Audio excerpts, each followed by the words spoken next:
देखो सिमल, मेरा नाम खराब ना करना, गौर से देखो, शायद कुछ सीख सको तुम।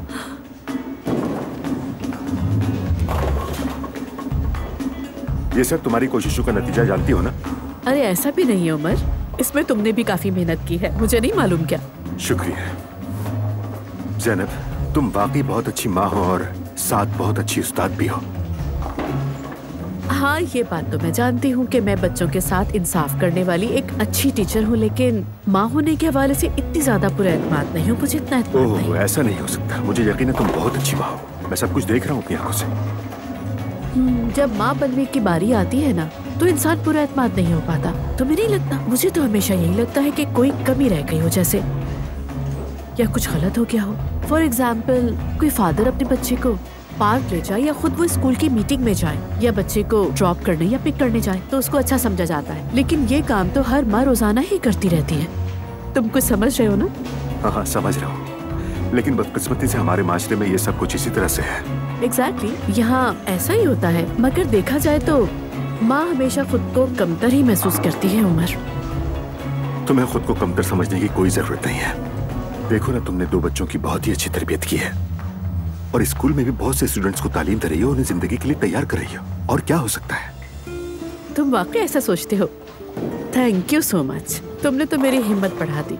बस तुम्हारा हौसला खराब नहीं होना चाहिए, फिक्र मत करो, सब कुछ ठीक रहेगा। अगर कुछ हुआ तो मुझे बता देना। बता दूंगा। ठीक है।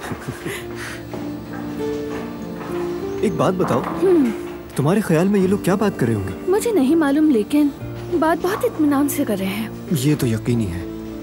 हम तो अपने इख्तिलाफात दूर करने आए थे, लेकिन लगता है कि हम उनके लिए आए हैं यहाँ। तो फिर ऐसी मुलाकात की क्या जरूरत थी? मुझे तो ये भी समझ नहीं आ रहा। मैं तुम्हें बता देता हूँ, तुम्हारी माँ का उस्ताद होना हमारे लिए खराबी है। अगर वो बस एक आम माँ होती तो अब तक हम सब अपने अपने कामों में मसरूफ होते, यहाँ नहीं होते, और मैं भी तुमसे ये सब ना सुन रहा होता। माफ करना, तुम्हें लगता है मैं तुमसे उलझ रही हूँ? तुमने जो मुझे रोबोटिक्स सिखाया, मुझे उसका शुक्रिया कहना चाहिए। माफ करना, मैं भूल गया था, तुमने तो इसमें माहिर बनकर दिखा दिया है ना। कम से कम कुछ सीखा तो था। खैर, ज्यादा बातें मत करो, खेलो। अब मैं तुम्हें दिखाता हूँ। ओके।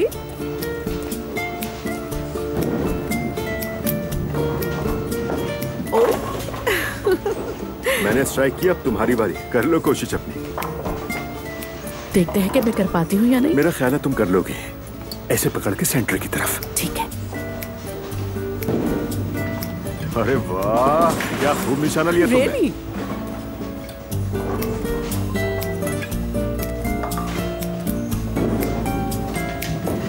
अगर ऐसे फेंकती तो सारे गिर जाते।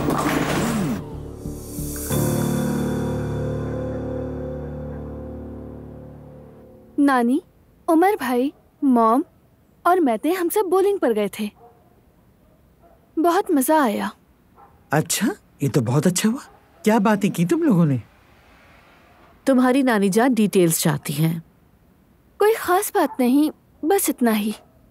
मतलब आप लोग ज्यादा करीब हो गए? हाँ, थोड़े थोड़े कह सकते हैं, मगर फिलहाल ज्यादा नहीं।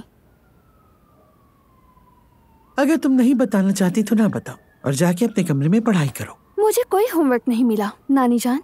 तुम किस तरह की हो गई हो बेटी?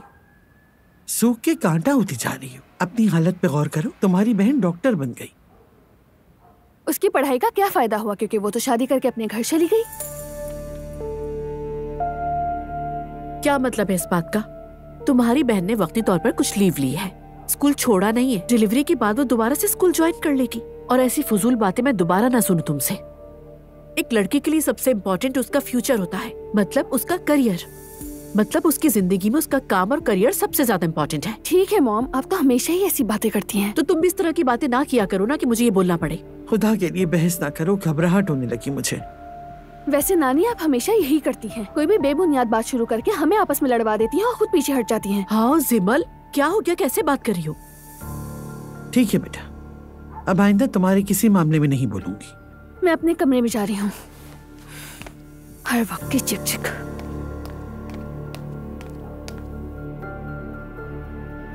मम्मी, आप ही बच्चों के साथ बच्चा बन जाती हैं, हद कर देती हैं। मैं तुम्हें कुछ कहना चाहती हूँ ज़ैनब। तुम्हारी बेटी अब बहुत जिद्दी होती जा रही है। मम्मी, फिर से आप शुरू हो गई। उसकी जबान बहुत तेज है, ऐसा नहीं होता। मैं बड़ी हूं उससे। ठीक है, लेकिन वो भी अब बच्ची नहीं रही। हम भी जवान थे बेटी। हमारी माँ हमें बात करने का भी मौका नहीं देती थी, हमें आंखों से समझा देती थी बस। जी, आपने भी हमें वैसा ही सिखाया। बिल्कुल, तुमने अपनी बेटियों के साथ ऐसा नहीं किया, ये नतीजा निकला।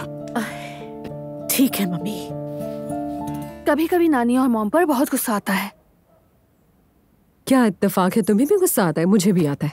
यानी मैं उन्हें चाहती हूँ, आखिर वो मेरी नानी है, लेकिन कोई इंसान इतना नेगेटिव कैसे हो सकता है? यानी एक शोशा छोड़ती है, सबको आपस में लड़वा देती है और फिर कहती है कि मैंने तो कुछ कहा ही नहीं। बर्दाश्त करो उन्हें, और क्या हो सकता है। ये तुम कह रही हो?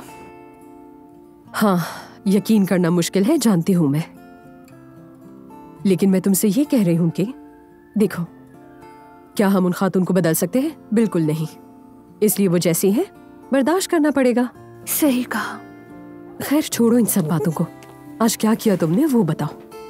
क्या किया है एलिफ? वही उमर भाई, उनका बदतमीज बेटा और हमारी मॉम। यानी अप्पो का वो खूबसूरत सा भाई। हाँ हाँ वही। लेकिन हुआ क्या?